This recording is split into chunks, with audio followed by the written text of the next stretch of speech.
Pertamina yang diberikan tugas oleh negara mengelola itu membuka pintu karena Undang-Undang Nomor 8 Tahun 2001 juga memberikan kesempatan kepada pelaku usaha swasta dan asing untuk mencari minyak di Indonesia. Iya, ya. Caranya dengan cara mereka itu berkontrak dengan Pertamina, berhubungan dengan Pertamina, tidak dengan pemerintah. Gitu loh. Oleh Pertamina dipermudah. Iya. Ya, investor ini mau cari minyak dengan uangnya sendiri. Risikonya tinggi, biaya besar, risiko tinggi. Kalau tidak ketemu minyak, dia rugi sendiri. Iya, ya. Jadi maka dipermudah. Iya. Cara mempermudahnya gimana? Nah, perusahaan minyak asing atau swasta ini kalau mau ngebor minyak dimanapun di Indonesia, yang ngurus izinnya itu Pertamina. Oh, Pertamina ya. Ya, itu caranya mempermudah agar investor itu banyak masuk. Ya, dipermudah. Siapa yang mau cari minyak di Indonesia silakan. Nanti semua izinnya itu diurus oleh Pertamina. Anda tinggal ngebor dari minyak. Pakai uang ngebor, pakai ilmumu sendiri cari minyak. Nanti kalau Anda mau minyak, semua biaya yang Anda keluarkan itu untuk biaya eksplorasi namanya, mencari minyak, atau biaya eksploitasi, memproduksikan cadangan minyak yang ditemukan itu, diangkat ke permukaan bumi itu butuh biaya. Nah, semua biaya-biaya yang terkait dengan pencarian cadangan minyak dan memproduksikan cadangan minyak itu dikembalikan oleh Pertamina, oleh negara kepada investornya itu. Jadi saya ulang, dengan sistem ini investor itu dipermudah. Ya, dipermudah. Dipermudah, izin-izinnya diurus oleh Pertamina, bukan oleh investornya. Itu sejak 2001 ya? Atau sejak tahun 70. Oh, 70. Sejak Pertamina lahir. Oh, lahir sudah begitu ya? Sampai sekarang ya? Nah, justru nanti saya jelaskan. Sekarang berubah gitu loh. Oh, berubah ya? Tidak seperti itu. Jadi dulu Pertamina itu, saya ulang, dibentuk oleh negara untuk mengelola migas kita. Nah, ini namanya diberikan kekuasaan oleh negara, namanya kuasa pertambangan kepada Pertamina. Sehingga siapapun, investor manapun mau cari minyak, cukup berhubungan dengan Pertamina. Ya, tidak ribet. Lalu izin-izin apapun yang diperlukan untuk mencari minyak itu yang ngurus Pertamina. Nah, ini sistem ini simple. Mengundang ratusan perusahaan minyak asing datang ke Indonesia sejak tahun 70. Oh, iya. Produksi meningkat luar biasa. Dalam tempo beberapa tahun produksi sampai 1,6 juta barrel per hari. Iya. Ya. Dengan uang minyak itu kita mengekspor minyak dapat dolar, devisa begitu besar dari minyak.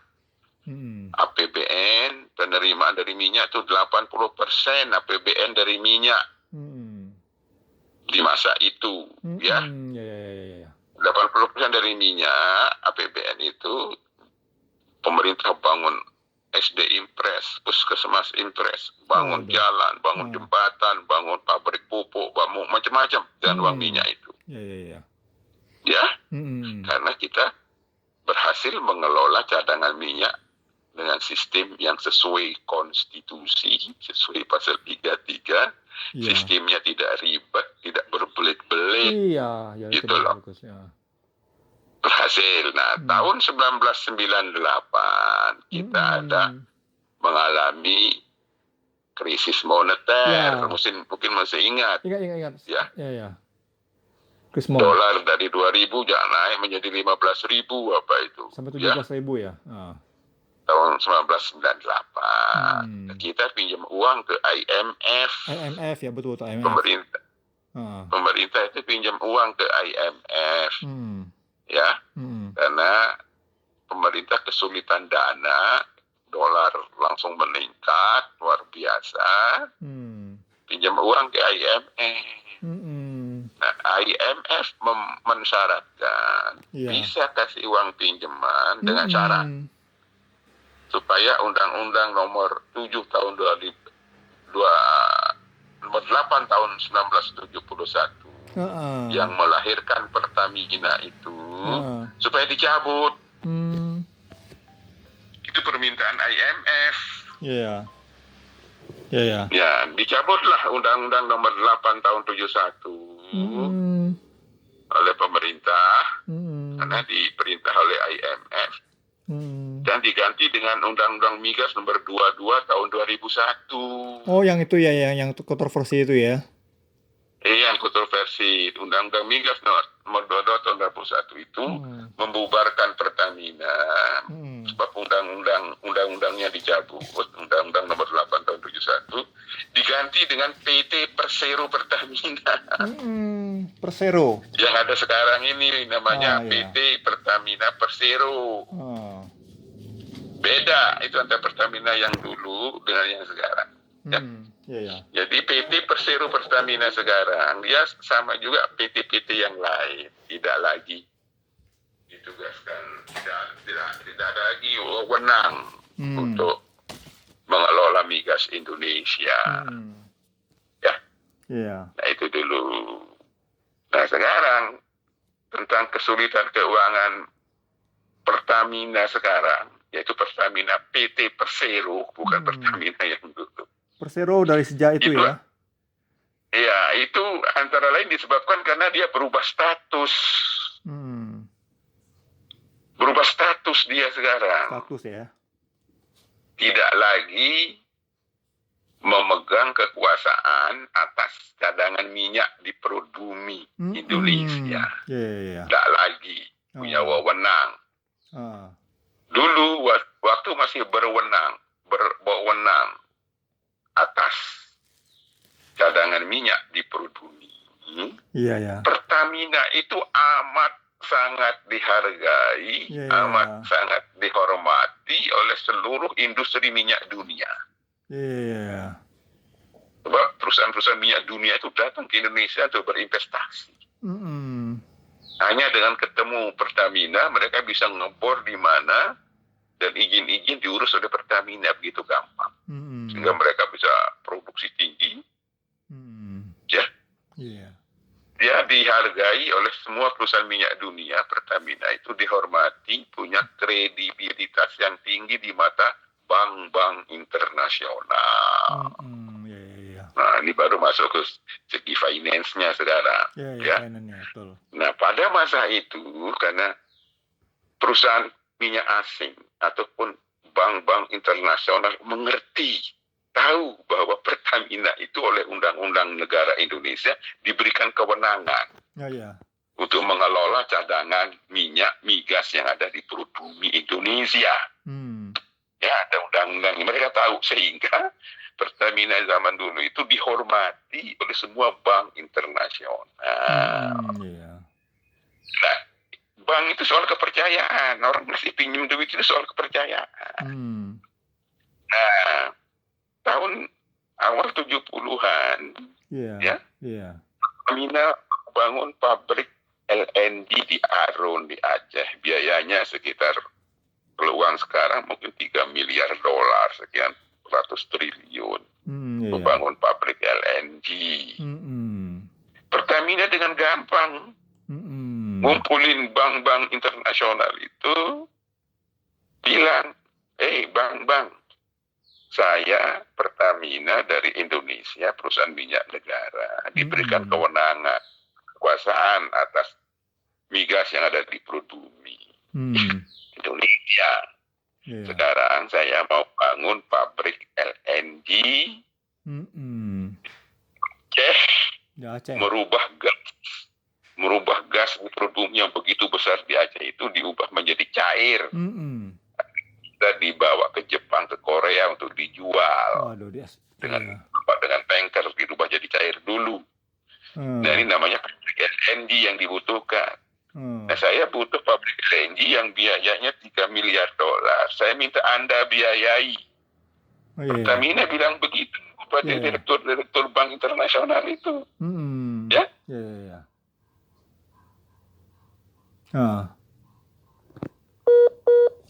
Kok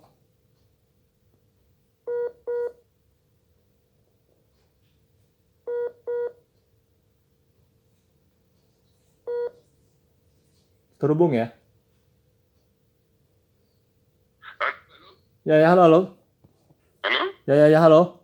Putus ya? Ya, sedikit terganggu. Ya, putus. Ya. Jadi tadi sampai ke yang ekspor itu ya, ekspor ke Jepang, Korea tuh ya.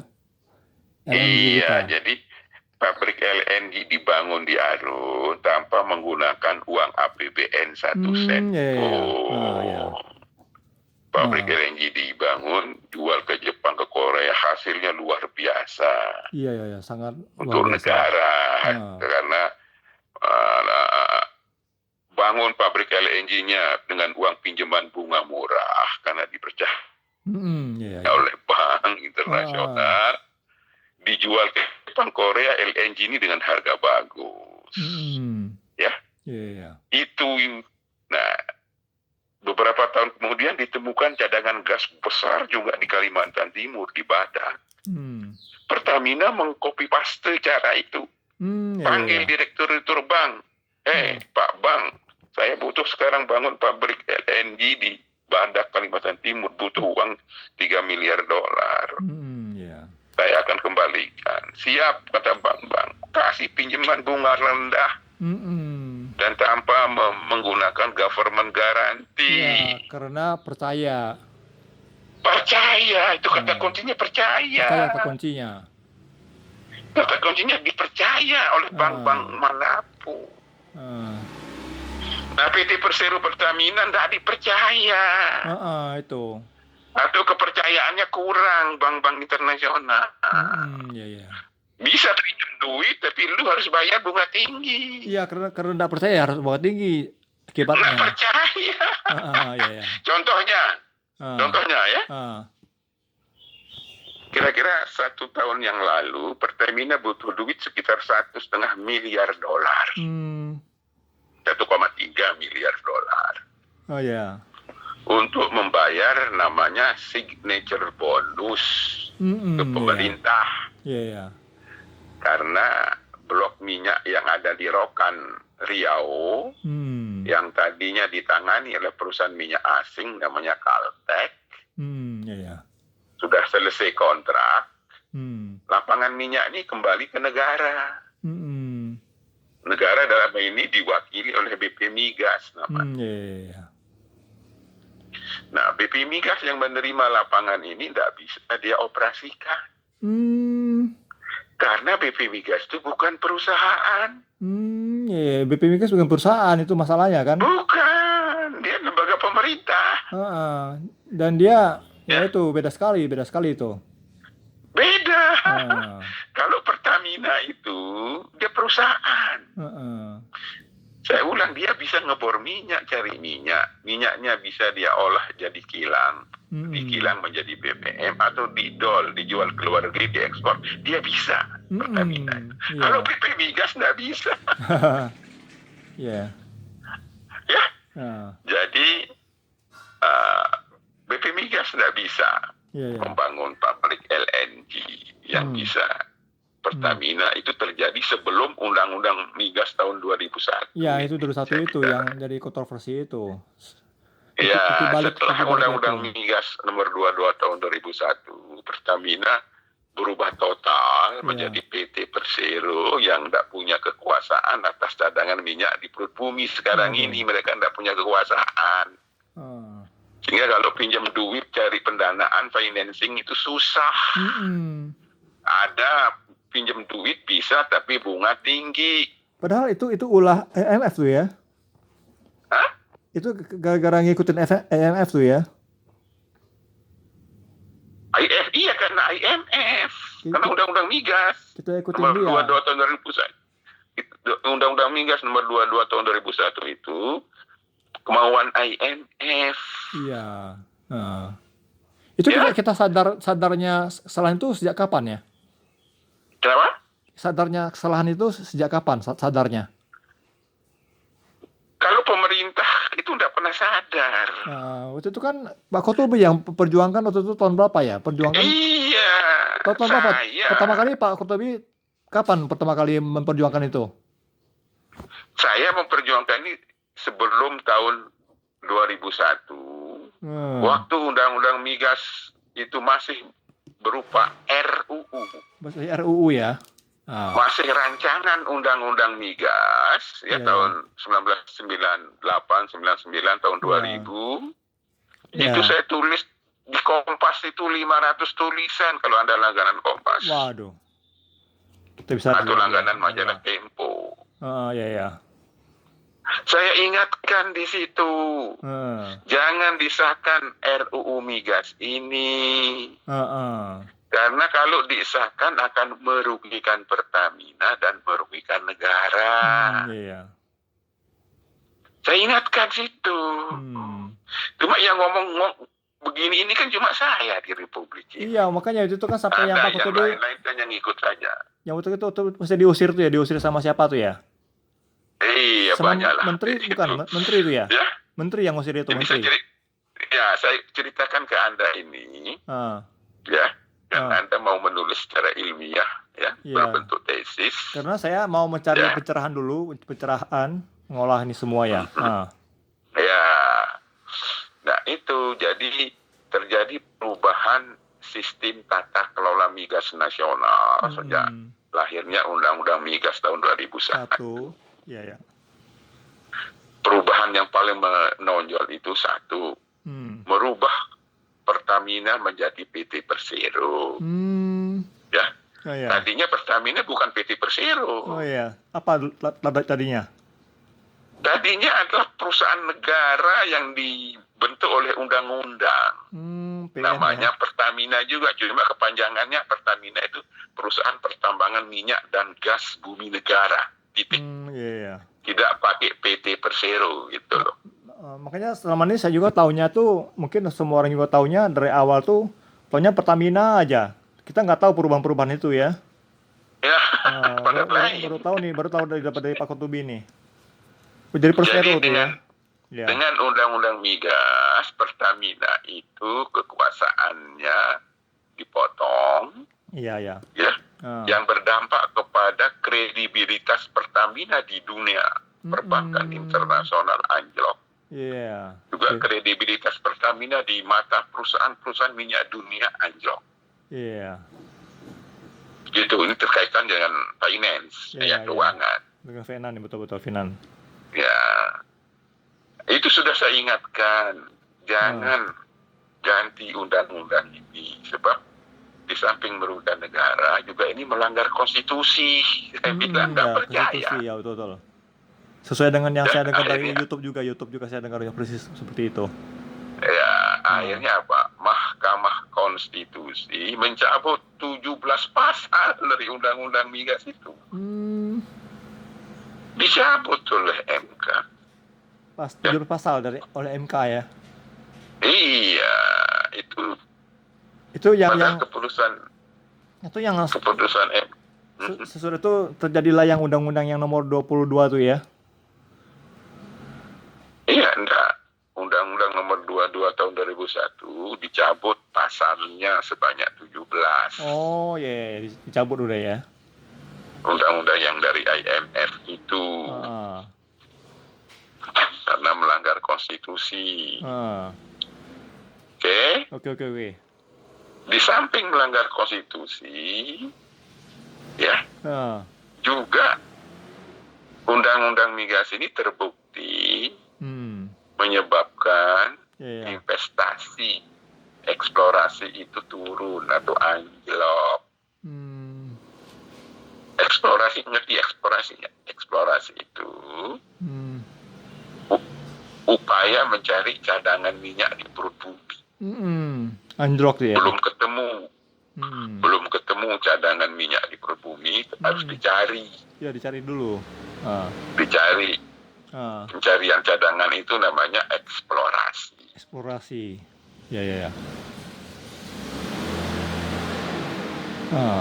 Nah, eksplorasi itu butuh biaya besar. Iya. Ya, butuh biaya besar dan beresiko. Hmm. Ya, apakah Iya. di suatu lokasi ada minyaknya apa tidak, harus dibor sampai Iya. 3 kilo, 4 kilo di darat ataupun di Laut. lepas pantai. Sampai 3 kilo, bayangin bukan ngebor sumur yang 20 meter. Tiga Ngebor sampai 3 kilo, 4 kilo di bawah dalam tanah. 3.000 meter. 3.000 meter. Itu kan biaya besar. Itu kalau saya boleh tahu diameternya berapa di bornya, diameternya? Mata bornya diameternya. Anunya, Ah. ya sekitar 10-15 cm. 10 10 meter, 10 cm. cm ya. Oh iya. Iya, di bornya itu.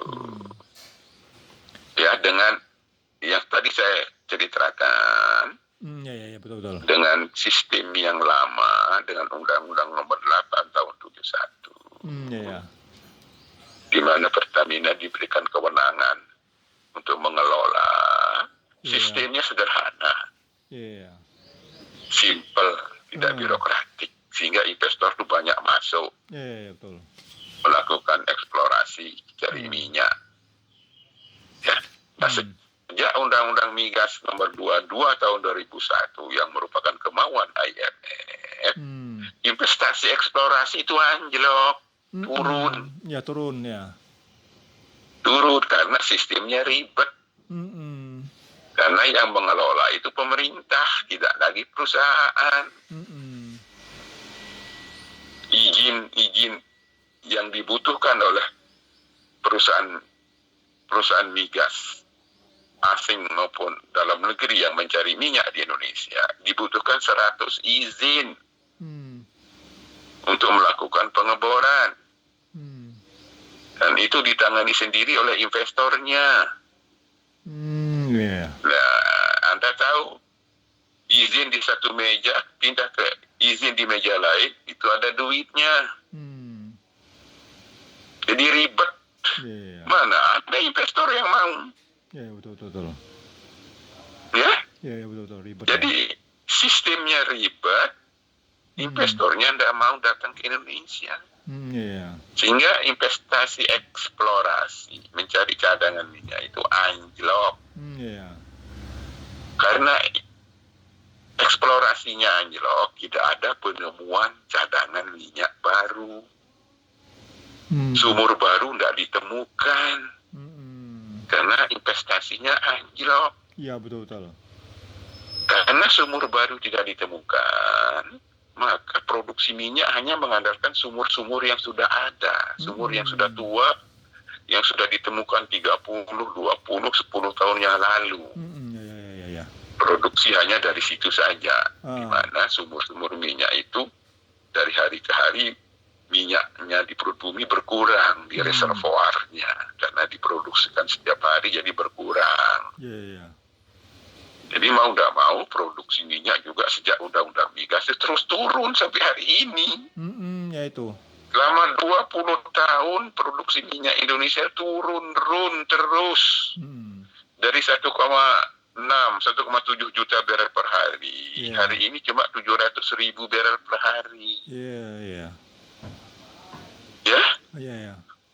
Itu karena apa? Karena undang-undang berubah, sistem berubah. Sistem yang simpel berubah menjadi sistem yang berbelit-belit birokratik, di mana investor harus urus sendiri izin-izinnya. Ya. Itu satu. Kedua, dengan Undang-Undang Migas Nomor 22 tahun 2001 bikinan atau titipan IMF ini, investor yang mencari minyak di Indonesia masih pada tahap eksplorasi, harus bayar pajak pula. Bayar pajak lagi. Bayar pajak padahal belum berproduksi, belum menemukan minyak. Belum ada cuan, belum ada untungnya itu. Belum buru-buru untung, ketemu aja belum ini minyaknya. Ketemu juga belum, ya betul.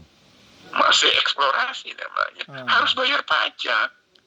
Jadi saya juga heran, dia tidak ada itu. Dia keluarkan biaya segitu banyak, bayar pajak lagi ya.